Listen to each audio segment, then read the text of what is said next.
पंढरीची वारी ही महाराष्ट्राची देशाची धार्मिक आणि सामाजिक संस्कृती आहे। या वारीत भेदभाव विसरून मिळून मिसळून फुगडी खेळत अनेक जण सहभागी होतात। ज्ञानेश्वर तुकाराम महाराजांच्या पादुका मिरवत या दिंड्या विठ्ठलाच्या दर्शनासाठी पंढरपुरात येतात। दरम्यान या वारीत महाराष्ट्र पोलीस आपल्या रक्षणासाठी सदैव तत्पर असतात। उन्हातान्हात पाणी पावसात वादळ वाऱ्याला झुंज देत आपले महाराष्ट्र पोलीस स्वतःच्या जीवाची पर्वा न करता काम करत असतात। पोलिसांसाठी पंढरीच्या वारीचा तो बंदोबस्त नसतो, तर ती पांडुरंगाची सेवा असते। अशा वेळी विठू नामाच्या गजरात वारकऱ्यांसोबत पोलीसही हरिनामात दंग होतात। असाच एक साताऱ्यातील पोलिसांचा व्हिडिओ सध्या व्हायरल होत आहे।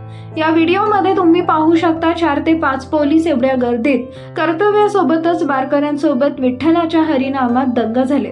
उन्हातान्हात वारकरी चालत चालत पंढरपूरकडे जात आहेत। अशा वेळी वारकऱ्यांसोबत पोलीसही वारीत तल्लीन झाल्याचं बघायला मिळत आहे।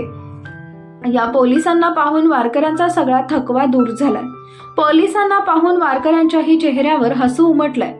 दरम्यान आता सगळ्या वारकऱ्यांना विठुरायाची आस लागली आहे। हा व्हिडिओ प्रीतम पुरोहित 31 या एक्स अकाउंटवरून शेअर करण्यात आलाय।